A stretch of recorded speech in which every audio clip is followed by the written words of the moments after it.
Europe is facing a major innovation challenge that affects its competitiveness and growth potential in the global economy, especially in sectors such as energy, digital technology, and biotechnology. In this section, we will explore some of the causes and consequences of this challenge, as well as some of the opportunities and solutions that Europe can pursue to overcome it. One of the main causes of Europe's innovation challenge is its difficulty to translate its strong scientific base into commercial applications and scalable solutions. Europe has a world-class science base with high-quality scientific publications and patents, especially in health, agriculture, and industrial biotech. However, Europe lacks the larger platform players and bio-first companies that are attracting considerable investment in the United States and China. These companies are able to leverage advances in biological science and technology to create new products and services that address complex problems such as health threats and climate risk. Another cause of Europe's innovation challenge is its fragmented and diverse market, which hinders the diffusion and adoption of new technologies across the continent.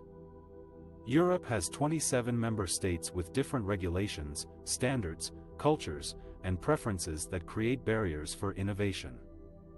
For example, digital technologies such as artificial intelligence and cloud computing face issues such as data protection, cybersecurity, interoperability, and skills gaps that limit their potential impact.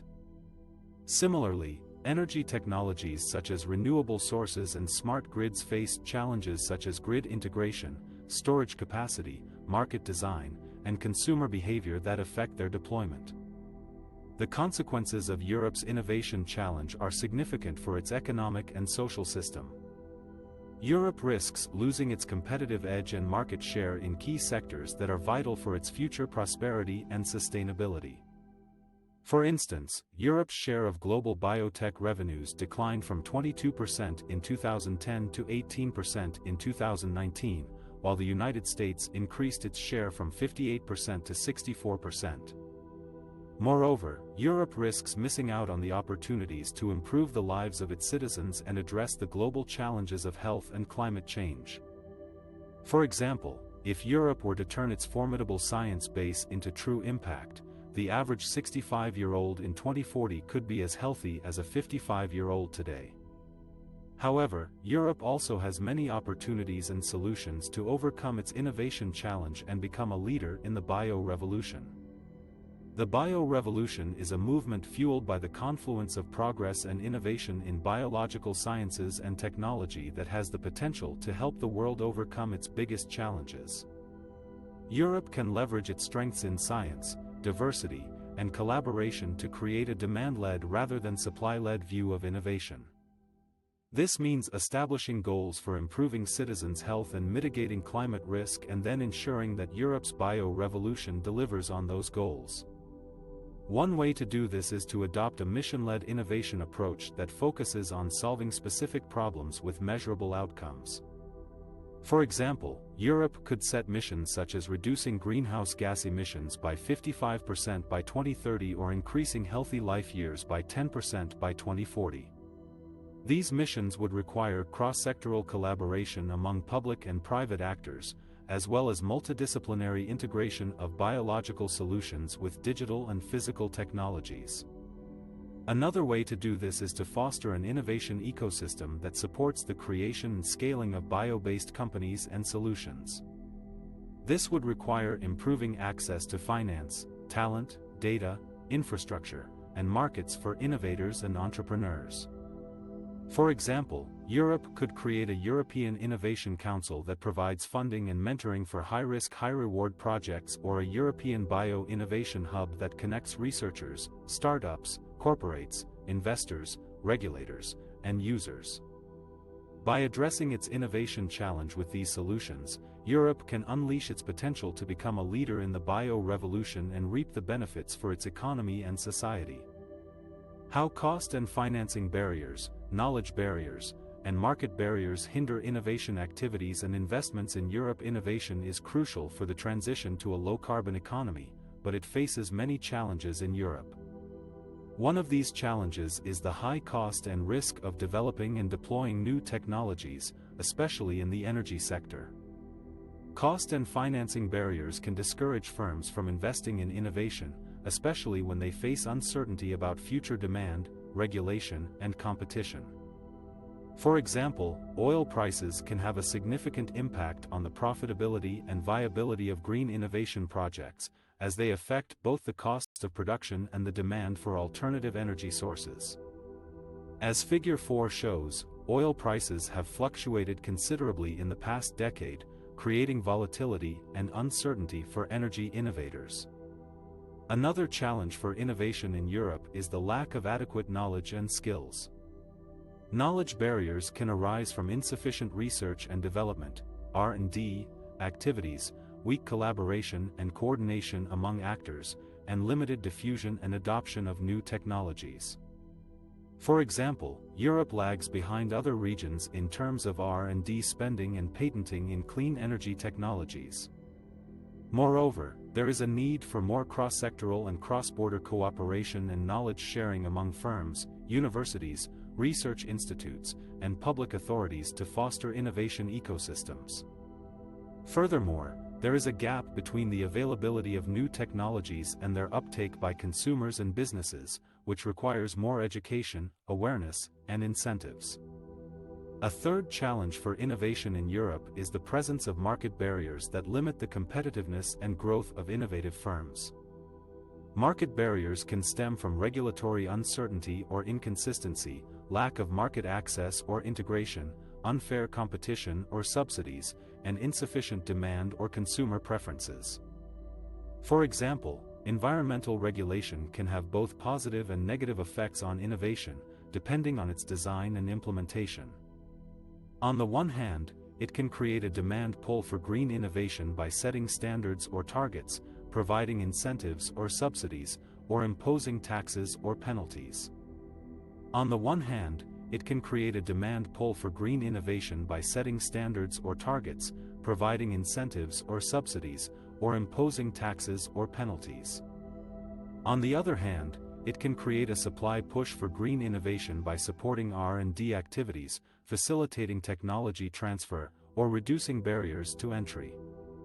However, if environmental regulation is too stringent or too lax, too complex or too vague, too stable or too volatile, it can discourage innovation by increasing costs or risks, reducing flexibility or adaptability, or creating lock-in effects.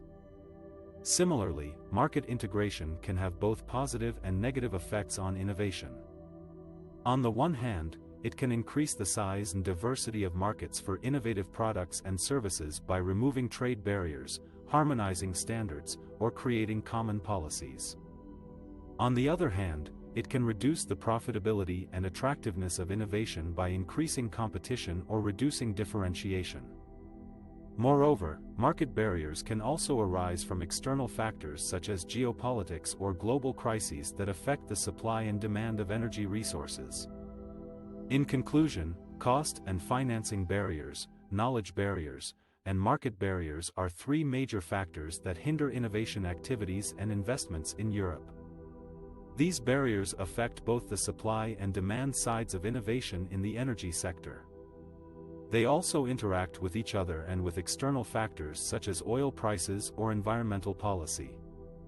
Therefore, addressing these barriers requires a comprehensive and coordinated approach that involves multiple actors at different levels of governance.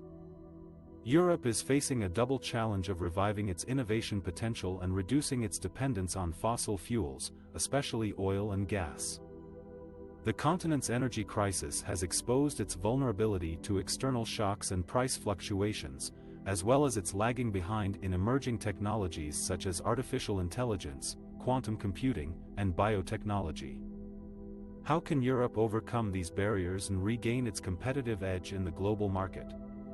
According to a discussion paper from the McKinsey Global Institute, Europe could pursue 5 paths to strengthen its innovation ecosystems, scale up its startups, boost its digital and frontier technology adoption, enhance its human capital and skills, and foster a culture of innovation.